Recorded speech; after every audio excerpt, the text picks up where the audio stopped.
Je réponds au nom de Bintoumani Kaba, je suis le secrétaire exécutif de l'ONG Association des Amis de la Solidarité Sociale et du Développement ASD.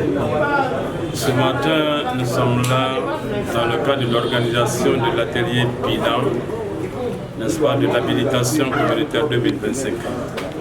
De quoi il s'agit?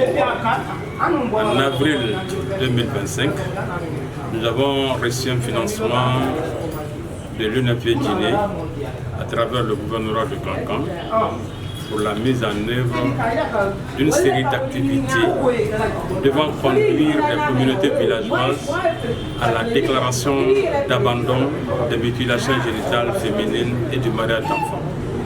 Dans le processus, nous avons impliqué pratiquement tous les acteurs potentiels, à savoir les sous-préfets, les maires, les secrétaires généraux de communes, les DSE, les chefs de centre de santé, mais avec l'accent sur la participation communautaire à travers la mise en place des structures du CIPEC.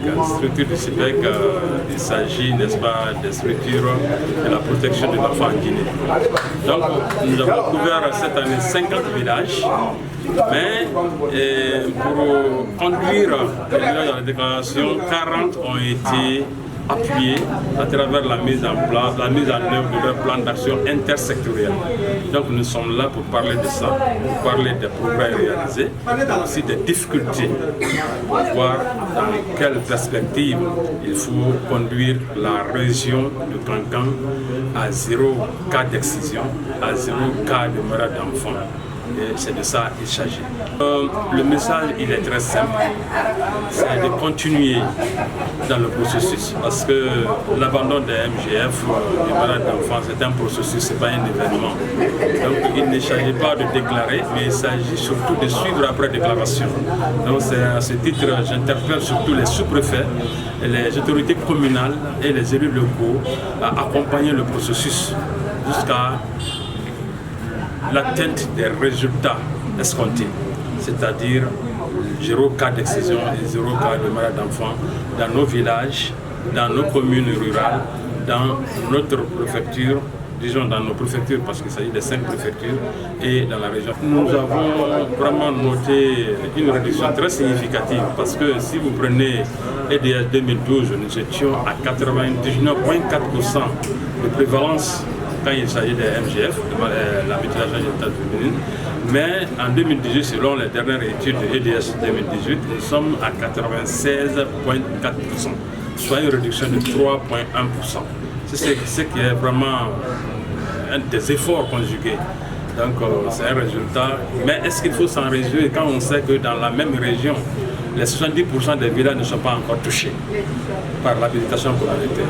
Donc c'est d'où le plaidoyer auprès du gouvernorat, auprès du ministère de la promotion féminine, auprès des institutions internationales, notamment l'UNFPA, le système des Nations Unies, pour encore l'extension des activités d'habilitation communautaire à d'autres villages qui n'ont pas encore été touchés. Je réponds au nom de Fakoulé Kouroua, vice-président de la délégation spéciale de Sabadou. Voilà, je peux dire par là que nous sommes en avance comparativement au départ. Parce que le jour où, avant l'arrivée de l'UNG ASD à Sabadou Brahma, tout était monté. Mais maintenant, là, je crois que dans les 11 structures qu'ils ont pris en charge, aujourd'hui, on a trouvé fruit à leur sensibilisation et nous tendons même la main aujourd'hui vers l'UNG et ces 16 districts ou 16 structures qu'ils avaient pris, mais ils n'ont pu former que les 11 structures. Aujourd'hui, nous tendons la main à ce que vraiment ma zone soit ouverte aujourd'hui de tous les membres, toutes les structures soient représentées dans chaque district. Voilà, je prends l'engagement aujourd'hui que vraiment l'excision prendra fin dans la zone de Sabadou Brandama. Je ne manquerai pas aussi de déclarer ça aujourd'hui. La femme qui pratiquait, la vieille femme qui pratiquait, s'est présentée devant la mission qui vient de passer tout dernièrement. À partir de l'instant, elle ne pratiquera plus.